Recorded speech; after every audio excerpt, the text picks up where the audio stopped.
Bonjour à tous, bienvenue dans la vidéo. Aujourd'hui, vous êtes nombreux à me demander que l'on traite du sujet du F-5 qui aurait attaqué un camp dans le nord du Koweït. Pourquoi est-ce que ça a défrayé la chronique ces derniers jours? Eh bien tout simplement parce que cela serait la première fois depuis, je crois, le Vietnam, qu'un avion de chasse ennemi arrive à venir faire une frappe sur une base américaine.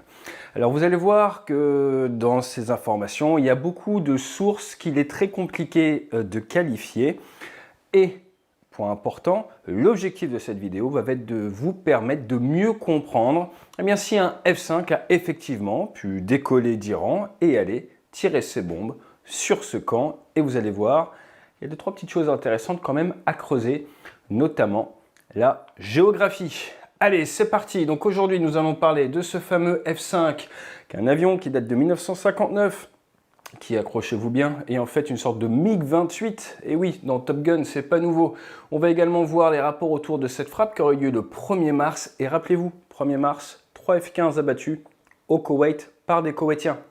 Et surtout, derrière, vous allez voir qu'il y a eu des commandes de systèmes de radar pour venir remplacer ce qui est actuellement utilisé par les patriotes. Et puis on n'a pas beaucoup d'informations de la part des Américains sur ce sujet, et c'est NBC qui a tout sorti le 25 avril dernier. Allez, F-5, le plan simple, efficace. En 1, petit tour des bases rapide, une centaine de cibles américaines ont été touchées sur 11 bases dans 7 pays différents. Dans un deuxième temps, on va s'intéresser au brouillard de la guerre et voir comment déjà en 91, un avion de chasse irakien, un MiG-25, dans les premières heures de la guerre, avait réussi à décoller et à abattre un F-18 américain.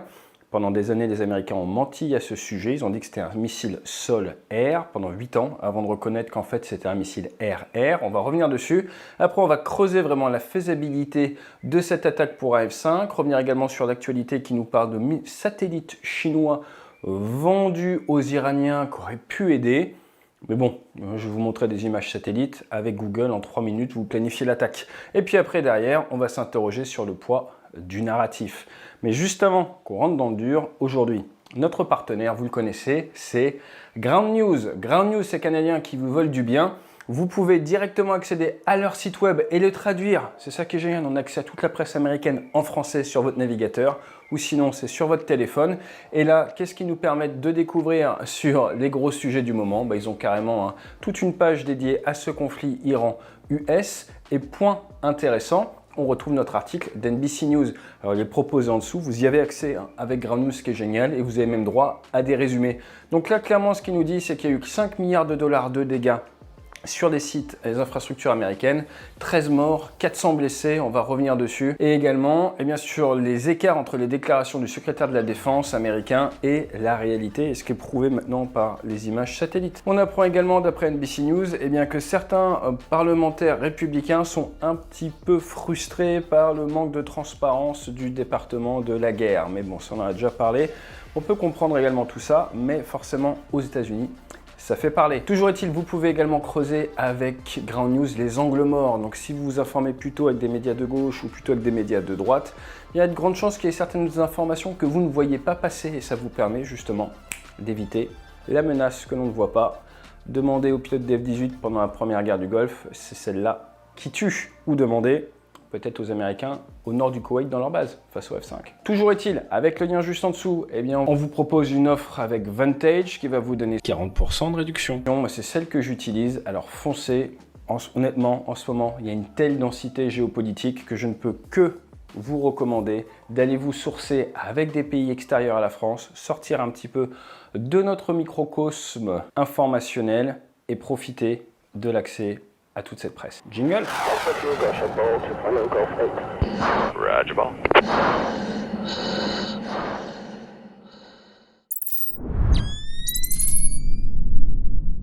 Petit point avant qu'on attaque la vidéo. Cette vidéo elle a été préparée sur la base du scoop NBC du 25 avril dernier. Or, depuis on a CNN qui le 29 avril, mais également le 1er et le 2 mai, ont sorti pas mal d'informations supplémentaires.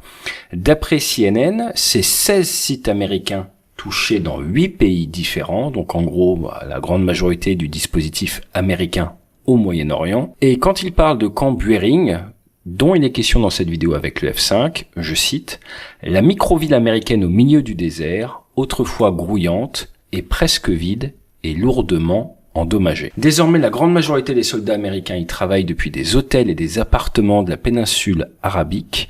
Et CNN précise que la salle du commandement d'Al-Udeid au Qatar, elle a été touchée non pas une, mais 2 fois. Autre point important, lors de l'audition au Congrès du 29 avril, Jules Hurst, qui était chargé de donner un chiffre officiel pour Epic Fury, parlait de 25 milliards de dollars. Et ça n'a pas plu aux démocrates, qui lui ont dit que son chiffre était totalement bidon. Et de leur côté, CNN, d'après 3 sources, ils ont estimé que c'était plutôt 40 à 50 milliards de dollars, avec CBS qui confirme le lendemain. Rajouter que Stars and Stripes, le 29 avril, ont rajouté que le fameux satellite chinois qui a été vendu aux Iraniens, eh bien, s'appellerait le TEE-01B, que c'était fin 2024 et que ça a été 36,6 millions de dollars. Et il précisait également dans l'article, eh bien, que la Russie fournissait et a fourni du renseignement à Téhéran. Voilà pour l'update. Retenez donc 16 bases, 8 pays, 25,50 milliards de dollars et on enchaîne. Juste avant d'attaquer, vous le savez, sur ces sujets quand même assez denses, c'est important de vous faire une petite déclaration de biais. L'état final recherché de cette vidéo, c'est de vous informer, de vous montrer le champ des possibles, notamment avec un F5 et comment est-ce qu'on pourrait construire ce type de mission. Surtout pas d'influencer votre jugement ou votre décision. Comme vous le savez, moi j'étais dans l'aéronavale française, super étendard, Rafale Marine, formé aux États-Unis, donc je réfléchis vraiment à l'occidental. J'étais dans cette région-là. On va parler de l'Irak, là, de Koweït, je suis passé dans ce coin-là en 2015-2016 avec des bombes. Donc j'ai connu le combat dans cette zone-là. Je suis franco-canadien, donc j'ai clairement une construction cérébrale, une manière de réfléchir qui est occidentale et que j'assume, même si je cherche à la combattre, parce qu'elle ne m'apporte pas grand-chose quand on traite ce genre d'infos. Au contraire, je vous parlais de l'angle mort tout à l'heure. Le gros danger, c'est le biais de confirmation. Si vous arrivez avec déjà une idée en tête, vous allez tout faire pour venir confirmer cette idée. On n'est pas lobbyiste et on n'est pas là pour vous influencer. Autre point important, je suis installé en France. Ça, c'est important. Mes entreprises sont françaises. Mes enfants sont en France. Donc forcément, j'ai tendance à avoir ce biais franco-français. Maintenant, attention, mon contenu n'est ni validé, ni coordonné, important, avec le gouvernement ou avec le ministère des Armées. Je sais où sont nos limites, je sais ce que je peux partager, ce que je ne peux pas partager, parce qu'on a la chance de bien former notre personnel dans notre beau pays. Maintenant, pour ce qui est de se sourcer, je vous rappelle comment on fonctionne sur cette chaîne. Vous avez une information qui est possible, qui est probable low, qui est probable high ou qui est certaine. Vous êtes d'accord qu'on n'est pas sur le même degré de qualité de l'information et il faut faire très attention dès que vous entendez quelque chose. Est-ce que c'est possible, probable, probable low, probable high ou certain? Très très important, surtout avec l'actualité extrêmement rapide, méfiez-vous des gens qui ont des certitudes. C'est assez bluffant de voir comment à l'heure actuelle, des fois les avions ne sont pas encore revenus, qu'on nous vend déjà ce qu'on appelle des BDA, des Battle Damage Assessment, donc des résultats sur le champ de bataille, alors que les avions ne sont toujours pas revenus, qu'on n'a toujours pas débriefé les cassettes et qu'il n'y a personne au sol. Ça me fascine. Donc il y a une temporalité pour la collecte du renseignement, ayez-en conscience, et il y a également une qualité de source différente, gardez toujours ça en tête, et encore une fois, mais fausse certitude. C'est avec cet état d'esprit qu'on attaque le petit bilan d'Epic Fury comme il est connu côté américain à l'heure actuelle. 13 décès, 400 blessés dont 90% sont déjà remis. Une centaine de cibles, 11 bases, 7 pays, ça c'est d'après NBC. Et d'après certaines sources ouvertes concomitantes, on aurait quand même environ 50% du stock de missiles Patriot et THAAD dans la zone qui ont été consommés. Point important, très important. Au niveau de ce fameux stock, on va prendre les stocks comme ça. En gros, c'est un peu comme du pétrole. Quand tu pars en vol, typiquement on va dire tu vas dans le nord de l'Irak, eh bien tu ne peux pas te permettre de descendre avec, je sais pas, 50 kilos restants dans le Rafale, vous êtes d'accord? Ce que tu fais, c'est que tu calcules un pétrole minimum, par exemple, de retour au bateau. Tu te dis, aujourd'hui il faut beau, au hasard, je veux 1 tonne de pétrole. Tu es parti en vol avec, on va dire, 7 tonnes 7 de pétrole et tu sais ce que tu peux consommer. Maintenant, si tu es dans le nord de l'Irak, il va falloir rentrer au bateau. Donc tu vas te dire, par exemple, il faut que je sois de retour au bateau à 3,5 tonnes de pétrole.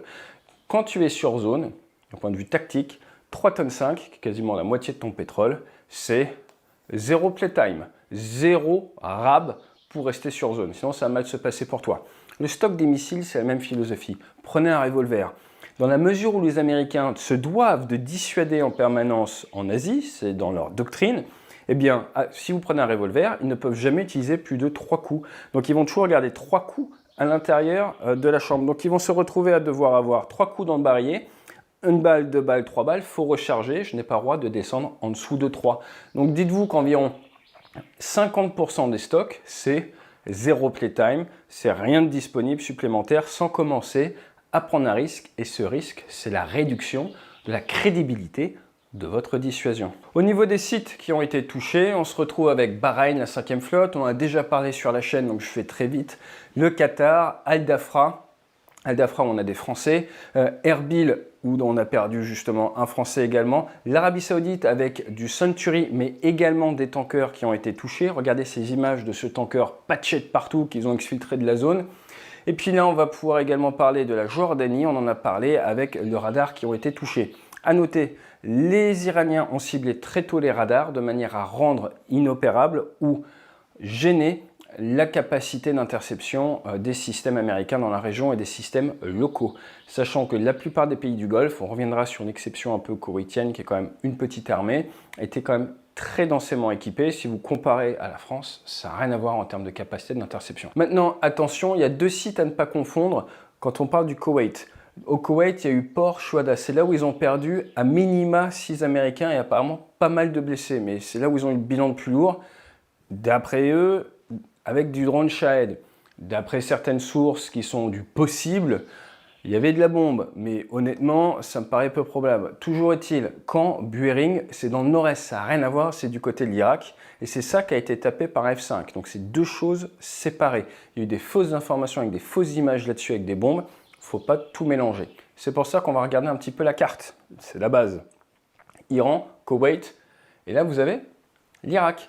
Et une des grandes bases de F5, c'est ici. Il y a une autre base plus dans le nord, mais elle a été profondément endommagée en 2025. Donc on a déjà vu par exemple en 2019 des éjections de F5 du côté de Devzul. C'est parce que par là-bas, vous avez effectivement historiquement une base. Maintenant, ce qui est intéressant, c'est les Émirats, c'est là, Bahreïn, c'est ici. Et là, on a l'Irak. Attention, en Irak, c'est souverain. Donc, si vous voulez décoller et venir vous faire le Koweït comme ça, eh bien là, en termes de gestion, d'interception et tout, c'est beaucoup plus compliqué pour les Américains que si, par exemple, on va dire, vous avez une base américaine là et quelqu'un vient faire un tout droit depuis Bushehr, ce que vous attendez. Donc, il faut pas minimiser, pas sous-estimer le fait de traverser l'Irak en fait vient complexifier d'une certaine manière les règles d'engagement et également ça vous fait une frontière absolument gigantesque à défendre. Hein. Ça, faut en avoir conscience. De là à là, vous avez 300 km. On va rentrer dans le détail. Et ici, vous voyez bien ici, Bassora, hop, on a l'Irak. En termes de relief, on n'est pas gêné. Alors ça, c'est moins bien pour les Iraniens. Si vous aviez du relief ici, ça serait encore plus facile pour eux. Mais quand on zoome un petit peu sur la zone, la base américaine qui a été touchée, elle est ici. On est seulement à 40 km, en gros à 2 minutes de vol, 2-3 minutes de vol de la frontière. Ça va extrêmement vite. Et vous avez d'autres grandes zones, d'autres bases. Ici, on a une base militaire, grosse base militaire. Par ici, vous avez de l'aéroport également. Et là où il y a eu la frappe avec les Shahed, c'est par là. Donc ça vous permet d'y voir un peu plus clair, beaucoup de désert. Maintenant, vous collez un avion en radada dans le désert qui arrive par le nord, on va en reparler, mais bon courage pour intercepter. Je vous parlais du port, ce qu'il faut savoir c'est qu'on a également ce camp, qui est un gros camp de maintenance. Encore une fois, c'est extrêmement facile de sortir ce qu'on appelle des DMPI. Ça, c'est la terminologie NATO américaine. DMPI, Desired Mean Point of Impact. En gros, les endroits où tu veux que tes bombes tapent, où tu veux que tes drones tapent. Regardez, vous allez faire un tour sur Google encore maintenant. Vous sortez des dossiers d'objectifs sans aucun souci. Alors juste avant qu'on rentre dans le dur, je voudrais un tout petit peu quand même insister sur cette opération en 91. Parce que le 17 janvier 91, c'est peu connu en France, mais on a un F-18 du Saratoga qui a été abattu par un MiG-25 Foxba, qui date de 64. Ça serait un R-40 qui a fait le kill avec le lieutenant Daoud. Mais point encore important, j'insiste, c'est la Navy qui a entretenu un faux narratif pendant des années. Finalement, ils sont comme clean, comme disaient les Américains, ils ont dit la vérité. Mais le brouillard de la guerre, ça tue énormément. Quand on regarde Desert Storm, sur les 148 morts, 35 étaient dus à du tir fratricide. 75% des Abrams ont été perdus par du tir fratricide. Et début mars, je crois que c'est le 1er mars ou 2 mars, on a les Koweïtiens qui ont abattu 3 F-15. Alors coup de peau, les 6 aviateurs, ils ont pu s'éjecter et survivre. Je vous rappelle qu'un aviateur, c'est une personne qui a servi dans l'armée de l'air. En France, on dit armée de l'air et de l'espace. Et que sur ces 6, vous aviez 3 pilotes et 3 WISO. Les WISO, c'est les Weapon System Officer, navigateurs officiers système d'armes. La légende dit qu'un de ces 6 aviateurs éjectés s'est également éjecté un mois après en Iran. On saura dans quelques mois. Pour l'instant, ça reste du possible. Donc là, maintenant, on s'apprête à sortir la carte et à réfléchir d'un point de vue tactique. Je vous rappelle qu'on a 300 km entre les deux bases, qu'un F5E est vendu pour pouvoir faire 900 km sans bidon, mais sans armement sous les ailes, c'est pas du tout la même chose. Qu'une frappe par un chasseur, vous allez voir du coup sur le papier, elle est complètement possible, et que certains médias disent non, c'était pas un F5, c'était un F4. C'est possible également, mais là, voilà quoi. Allez, c'est parti. Vous me donnez un F5 à Deathwool, ici, et vous me dites, il faut attaquer quelque chose au Koweït. Première question, c'est toujours pareil, c'est quel est l'objectif? Et là, je vous mets un petit coup de 300.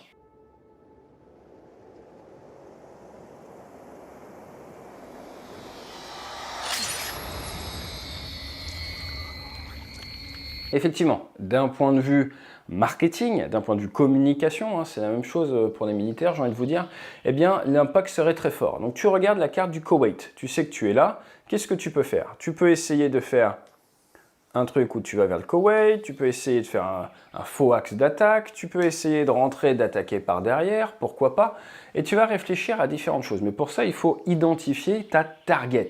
Quelle est la cible que tu veux faire? Et si t'es pas trop bête, tu essaies de choisir la cible la plus facile. Et donc généralement ce qui marche bien, c'est de prendre l'adversaire de court en termes de vitesse et de le saturer sur la phase finale. Donc si tu as des amis qui tirent également des missiles, et là ça demande beaucoup de coordination et tu prends le risque d'avoir tes infos interceptées, tu essaies de te coordonner pour attaquer la base en même temps. Tu prends forcément un risque en termes d'explosion, c'est pour ça que tout est très coordonné. Dans les armées de l'OTAN, on vient se coordonner qui tape à quel moment, à quelques secondes près, de manière à éviter d'arriver sur cible qu'il y ait une explosion ou un missile qui passe à ce moment-là. Mais là, si tu regardes un petit peu la carte du Koweït, on a dit que tu pourrais attaquer par ici, pourrais attaquer par là, ou alors on a notre petit truc un peu tout seul dans le désert, et tu pourrais arriver par là, tu pourrais arriver par là, tu pourrais arriver par là. Donc là, ce qui va t'intéresser, c'est où sont leurs barrières de pilotes de chasse. C'est-à-dire qu'il y a de grandes chances qu'ici, ils ont peut-être ce qu'on appelle une bar cap, une combat air patrol qui fait de la barrière, une bar cap, c'est-à-dire qu'ils se disent, tiens, on va tenir en permanence une sorte de ligne où personne n'approche, et donc tu mets des avions de chasse qui tournent comme ça. Si tu as vraiment beaucoup de moyens, tu en mets plusieurs. Tu peux intercepter du drone, du missile de croisière, du chasseur, mais tu ne peux pas en avoir partout, c'est juste pas possible. Donc après, tu peux avoir des chasseurs en alerte qui vont décoller pour venir renforcer la barca pour intercepter dans un autre endroit. Mais si t'es pas trop bête, tu te dis que en fait, tu vas plutôt essayer d'attaquer par derrière, comme les Argentins, face aux Anglais, avec le Sheffield.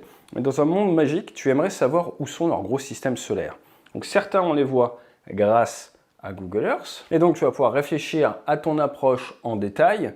Et attention, quand tu commences à zoomer, nos amis de chez Google, ils nous disent absolument tout. Donc tu sais où est la pizzeria, où est le cinéma, tu vas savoir si tu zoomes encore où est le Subway, où est la salle de sport. Tu peux facilement également savoir où est la poste. Ils ont un biquet sur base, c'est la base pour les Américains.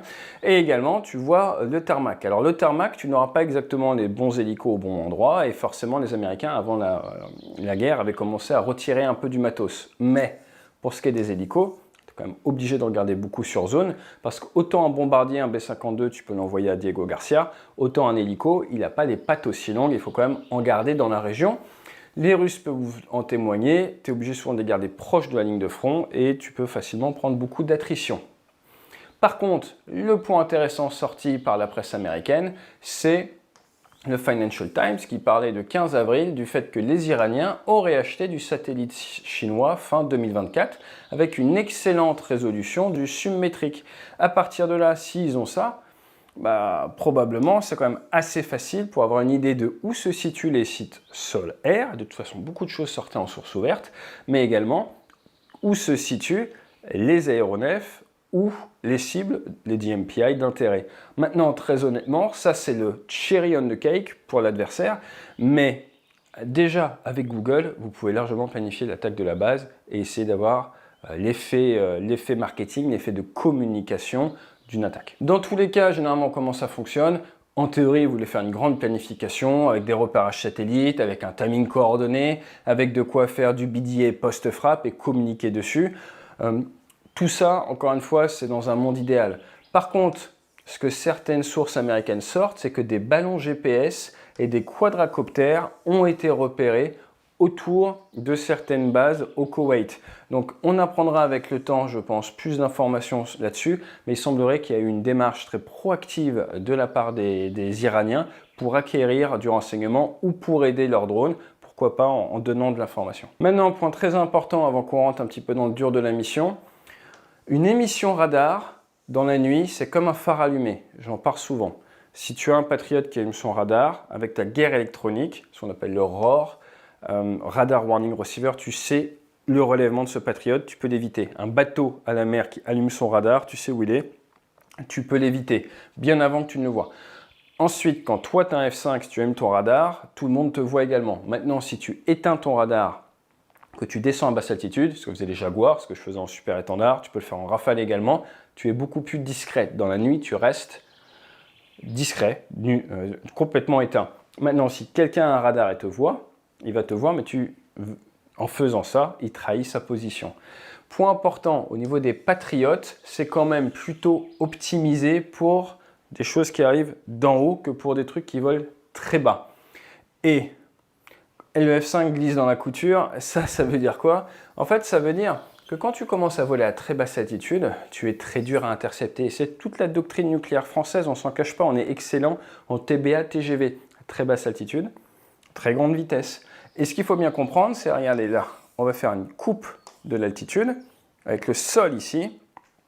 Si, avec ton avion de chasse, tu voles, on va dire, au niveau 500, 15 km d'altitude, un patriote qui est là, va facilement te détecter et facilement t'engager. Maintenant, si tu voles à 10 mètres sol, à 900 km/h ou 800 km/h, déjà, il faut qu'il arrive à te voir. Il y a ce qu'on appelle l'intervisibilité. La Terre, accrochez-vous bien, est ronde.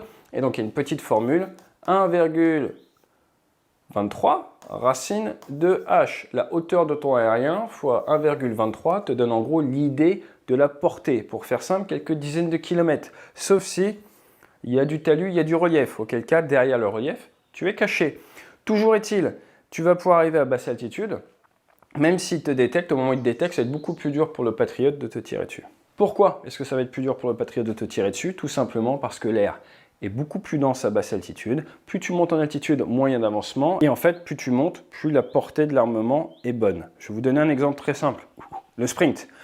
Quand tu fais un 10 km, tu as besoin d'oxygène. Donc quand on monte en altitude, c'est plus dur. Demandez aux Kenyans. Par contre, le sprint, sur 100 mètres, les professionnels, c'est quasi de l'apnée. Est-ce que vous saviez qu'en France, on ne reconnaît pas vos chronos sur 100 mètres, quand vous êtes compétiteur pro, là, à haute altitude? Il y a certaines pistes, je crois que c'est au Mexique, ça est tellement haute que les chronos sont trop bons parce qu'il y a moins de particules d'air pour freiner le sprinter pendant qu'il fait son sprint en apnée.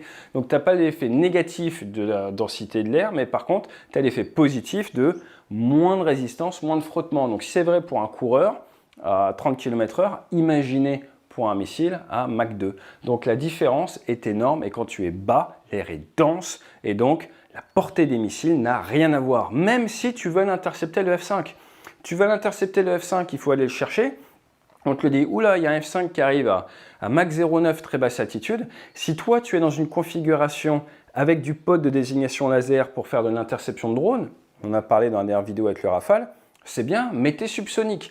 Donc maintenant, si moi j'arrive, je suis limité, on va dire, à 1000 km/h et qu'il y a un F5 qui arrive à 900 km/h à très basse altitude et qu'on est à 30 bornes, et même si je me mets derrière lui, si j'arrive derrière, j'aurai en fait beaucoup de mal à pouvoir l'intercepter. S'il m'a pris de l'avance, moi pour pouvoir l'anticiper, pour pouvoir venir l'intercepter, souvent il faut que j'ai 30% à 40% de vitesse en plus. Alors vous comprenez bien que très rapidement, tu peux en fait réussir à te faufiler dans les défenses adversaires et à prendre le défenseur de vitesse. C'est tout le concept. Regardez, je fais une ligne ici, toi tu arrives avec ton F5, tu as ton F18 ou ton F15 qui est là, d'un coup lui est détecté, tu fais « Ah mon Dieu, il faut que j'y aille », bah ouais, mais sauf que lui il t'attend pas, il avance. Et là tu essayes d'aller l'intercepter, mais lui il a déjà fait sa cible. Et là, bah c'est dommage.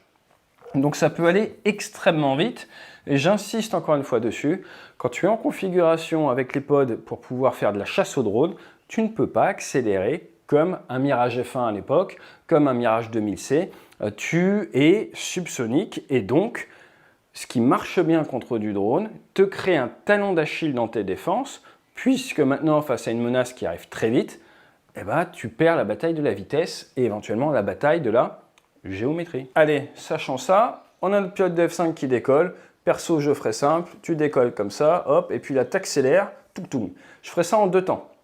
Premier temps ici, la vitesse plutôt moyenne. Pourquoi? Parce que si effectivement je prends des bombes, il peut prendre de à 250 kg à quasi 1 tonne, je crois, avec son F5, je consomme beaucoup plus.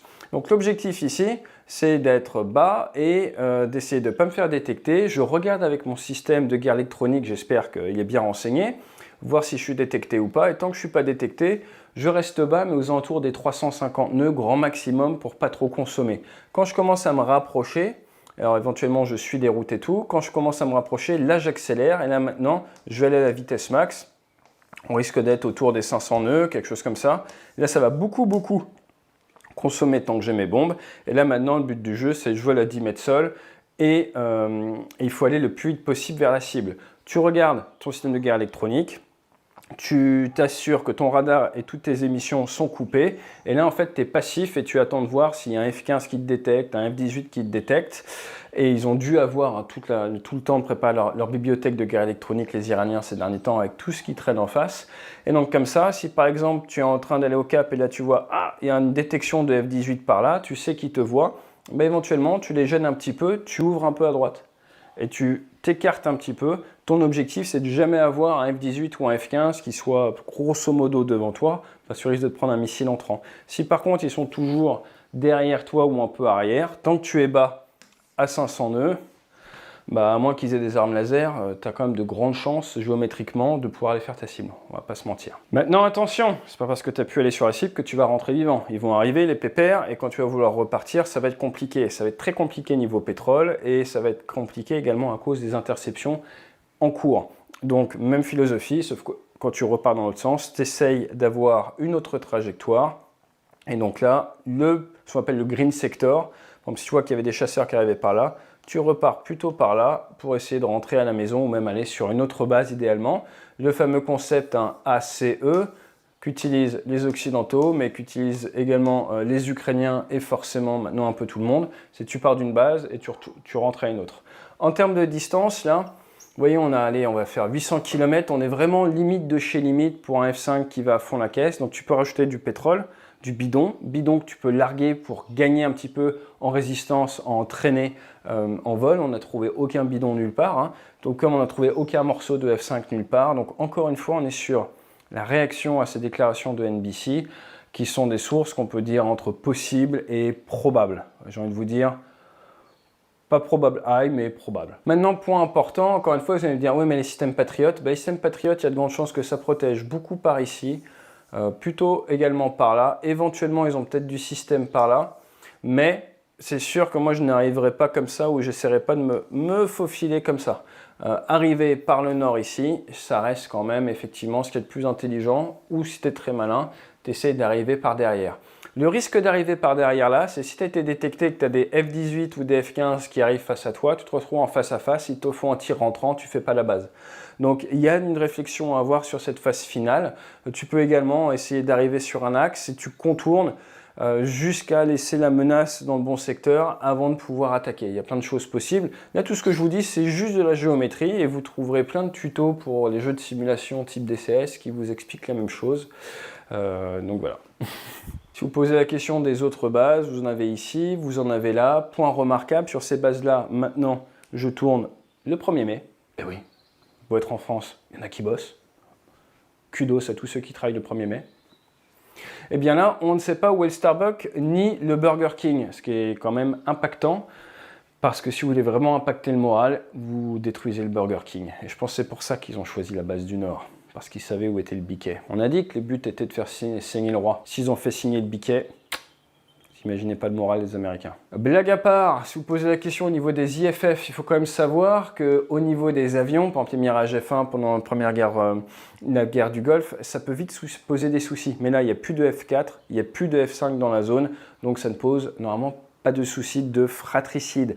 Sauf si vous avez des pilotes qui confondent des F5 ou des F14 avec des F15. Maintenant, point très intéressant, dès le 19 mars, donc 3 semaines après l'éventuelle frappe, on a eu 8 milliards de dollars en urgence de commandes pour le remplacement du radar des Patriotes. Et ce fameux nouveau radar, le LTAMDS, il est censé être beaucoup plus efficace contre, accrochez-vous bien, mettez-le dans les commentaires, la basse altitude. Alors on a vu beaucoup d'informations circuler également dans la presse sur l'utilisation de l'intelligence artificielle dans un Patriote. Et souvent en fait ce genre d'informations ça part un peu dans tous les sens. Moi je voulais juste vous parler très rapidement du software et de la logique de priorité. Parce que on a ça sur les bateaux également, par exemple avec l'Aster, vous pouvez dire à vos systèmes, engage de manière automatique ou semi-automatique, je valide. Mais on a déjà vu, et d'ailleurs c'est sorti dans certains films de manière assez intéressante, où quand vous avez une vague saturante, le logiciel ne sait plus quel système engager, ne s'y retrouve plus en termes de priorité et n'engage pas. Ou alors, n'engage pas le plus dangereux. Forcément, on a vu des discussions dans la presse spécialisée là-dessus. Et certains parlent d'IA, d'autres parlent de software, mais pour faire très simple, mettez-vous à la place du Patriote. Entre un missile balistique à Mach 5 et un F5 à Mach 0,9 basse altitude, lequel des deux doit-il être prioritaire? Et donc là, ils ont peut-être réfléchi, mais il y a eu des articles de presse sur le sujet. Ce qui est intéressant, c'est de se dire qu'un jour peut-être, pour nos frégates, pour nos systèmes à nous, tu peux te retrouver dans ce cas-là. Et quelle est la priorité?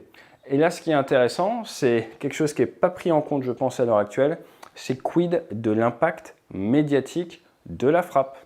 Et c'est ça la guerre moderne, elle n'arrête pas d'évoluer. Et est-ce qu'il vaut mieux laisser passer un missile balistique ou est-ce qu'il vaut mieux laisser passer un F5 qui éventuellement fait une frappe et après ramène les images? C'est pas à moi de décider, c'est aux décideurs de décider, d'anticiper et de gérer ses priorités. Parce que vous n'avez pas un nombre de missiles patriotes illimité. Généralement, allez, un petit point de vue capitaine, le plus simple, c'est de privilégier le PK. Quelle est ta probabilité de réussir à tuer, à traiter la cible? Et là, tu n'as pas de regret. Mais bon, c'est un sujet intéressant. Maintenant, si vous êtes un abonné assidu à la chaîne, et je peux que vous le conseiller, et d'ailleurs, si vous êtes parmi les abonnés payants, vous avez plein de vidéos en avance à regarder, eh bien, on a eu cette histoire de 2 Sukhoi 24. Rappelez-vous, on a fait une vidéo dédiée, M modernisé, cas commercial iranien, qui serait allé vers Al Udeid et qui aurait été intercepté et détruit par des F-15QA, probablement de la Barcap. Toujours est-il, ce que l'on sait à l'heure actuelle, c'est que, en probable, on a un F-15 qui a fait le kill et en probable, il y aurait eu 2 survivants qui ont été récupérés et 2 membres d'équipage, 2 aviateurs iraniens qui n'auraient pas été récupérés. Toujours est-il, d'après la presse américaine, c'est le Patriot qui a essayé de traiter le F-5 et n'a pas réussi. Les Qataris, eux, ils ont utilisé du F-15QA et ça aurait fonctionné. Alors ceux qui disent que les avions de chasse c'est fini, en fait c'est juste que l'avion de chasse doit être utilisé pour la bonne mission. Mais la problématique c'est qu'il doit être mis au bon endroit. Et donc il en faut assez. Donc il faut beaucoup de stock. Et accrochez-vous bien, ah oui, les Américains viennent de commander plus de 200 F-15 supplémentaires. Ça vous étonne ou pas du tout? Et qui dit commande dit pesos, ou plutôt dollars. Et les Koweïtiens, eux, ils mettent même pas 8 milliards de dollars, alors que l'Arabie Saoudite, près de 70, 69. Pas de mauvais esprit. Les Koweïtiens, ils sont près de 18 000 et attention, ils sont 52e mondial. On est quand même, alors même si c'est une assez grosse armée pour la taille de leur pays, sur quelque chose d'assez faible pour le Golfe. Et c'est pas pour rien si la plupart des bases ont été vidées, mais si vous êtes le pilote de F5 iranien, que vous regardez concrètement, ok, qu'est-ce qu'il y a comme défense dans quel pays, quelles sont les plus grosses armées, où est le plus gros danger, où est-ce que j'ai le meilleur ratio prise de risque, prise de risque effet militaire, clairement, bah, vous allez au Koweït, 40 km de la frontière irakienne, il n'y a même pas à discuter. Donc on peut dire ce que l'on veut de cette information, la base, le mode opératoire, tout est quand même très crédible. Maintenant, et c'est là où ça devient intéressant, c'est l'asymétrie narrative avec le poids du récit. On pourrait en parler pendant des heures, et là, on pourrait dire que militairement, quand on regarde les succès militaires américains versus les succès militaires iraniens, eh ben vous avez quand même la conclusion que l'Iran a probablement perdu militairement. Mais est-ce que l'Iran a gagné d'un point de vue narratif? Et là, c'est très intéressant. Pourquoi? C'est la communication officielle, ils en ont fait une arme de manière bien plus efficace que les Américains. Regardez ces vidéos qui ont été complètement virales, qui ont un énorme impact dans la presse. Et quand je vous parle d'asymétrie, c'est vraiment que d'un point de vue militaire, avoir un F-5 qui va peut-être, j'ai bien dit peut-être, mettre une bombe sur une base américaine dans le nord du Koweït, ça ne change pas grand-chose tactiquement, militairement. Mais là où les militaires ont souvent réfléchi en tactique et en stratégique, il ne faut pas oublier, et ce n'est pas le rôle du militaire, qu'il y a la partie politique. Or, cette partie politique est de plus en plus liée à la communication. Et c'est là où les militaires doivent réapprendre leur métier, c'est que désormais, et on l'a vu avec la masterclass des Pakistanais qui, avec un tableau, quelques images absolument zéro source, ont retourné la table d'un point de vue narratif sur le conflit entre l'Inde et les Pakistanais et ont réussi à imposer leur récit à base de slides et d'absence de preuves. On en a beaucoup parlé sur la chaîne. Masterclass de guerre informationnelle. Et bien là, on se rend compte que, et c'est fascinant, c'est les Américains eux-mêmes, la presse américaine elle-même, qui sort des éléments en faveur du narratif iranien. Alors en définitive, si on fait un tout petit peu d'esprit et dire que cette opération, qui aurait pu s'appeler l'opération Léonidas, nous rappelle un petit peu les Thermopyles en 480 avant Jésus-Christ, qui est, je vous rappelle, une défaite tactique, mais qui a créé une sorte de mythe stratégique et surtout, accrochez-vous bien, c'est là où c'est intéressant, a réussi à unifier le reste des cités grecques pour faire bloc face à la menace. Donc, un engagement micro qui arrive à créer un narratif et un sentiment d'appartenance macro qui, in fine, a fait basculer la guerre. Et pour finir sur une note légère, je ne sais pas si cette mission a eu lieu, je ne sais pas si le pilote de F5 est toujours vivant, je ne sais pas s'il regarde notre vidéo, bonjour. Mais ce que je peux vous dire, c'est que si j'étais dans son unité, je demanderais au commandant de lui changer son call sign et de l'appeler Léonidas. Dans tous les cas, j'espère que cette vidéo vous a permis de voir un petit peu comment on raisonne, comment on construit une mission. Le gros takeaway, le gros point important, c'est vraiment cette notion de 3 dimensions. Vous avez la haute altitude, vous avez la basse altitude. Si vous volez avec votre avion de chasse à haute altitude ou si vous volez avec votre avion de chasse à basse altitude, la portée d'engagement d'un missile n'est absolument pas la même. Donc un F-15 qui arrive face à vous à haute altitude, il va vous aligner comme dans les PowerPoint, comme sur Wikipédia, à des dizaines de kilomètres. Un F-15 qui arrive travers ou derrière vous, alors que vous êtes lancé à 900 km/h, basse altitude, eh ben bon courage. Et pour rester source ouverte, tester sur DCS, il y a de grandes chances que pour réussir à vous abattre, il faut qu'il soit à vue. Donc on est en train de parler de quelques kilomètres, là où là, on commence à parler des fois de centaines de kilomètres pour certains missiles. Vous n'abattrez jamais quelqu'un en étant secteur arrière à 100 km, ça je prends aucun risque à vous le dire, c'est de la physique à l'heure actuelle. Et ça c'est très important de le comprendre. À partir de là, d'un point de vue tactique, d'un point de vue surprise, ça ouvre un champ de possibles absolument énorme. Mais encore une fois, la posture défensive coûte bien plus cher que la posture offensive et on ne peut pas se défendre d'absolument toutes les menaces. Il faut faire des choix par rapport au scénario le plus probable. C'est ce que font les stratèges américains, c'est ce que font toutes les armées du monde. Et à partir de ça, encore une fois, l'exemple argentin, vous pouvez contourner les défenses adverses, arriver par derrière. L'exemple avec les talibans, camp Bastion, une base avancée américaine avec des Marines au sol, avec des arrières, qui sont fait attaquer par un groupe suicide d'Afghans qui ont réussi à rentrer, à tuer le commandant de l'unité de Marines, qui est mort arme à la main, et à détruire plus de arrières en quelques minutes au sol que ce qui a été perdu pendant toute la guerre d'Afghanistan en l'air. On en revient donc toujours à ça, aiguisez votre sens critique, parce que ce sens critique qui vous permet de mieux vous informer est également celui qui vous permet de mieux détecter les talons d'Achille et de profiter des ouvertures, ce qui est la base du métier de chasseur. Je vous dis à très vite sur la chaîne, pourquoi pas dans votre entreprise. Alors on ne parle pas tout à fait de ces sujets-là, on parle plus de concepts de leadership, de followership, l'art d'être un bon équipier, parce qu'en Occident on ne part jamais tout seul en vol, on part toujours au minimum à deux pour faire du support mutuel justement qui dépend de votre attitude et donc de la capacité d'engagement de vos missiles et de protection pour le leader de vos missiles. Puis sinon, on intervient beaucoup également cette année sur la transformation de la culture de sécurité. On fait beaucoup de journées sécurité. Vous savez que vous devez sûrement faire dans votre usine une journée de sécurité une fois par an.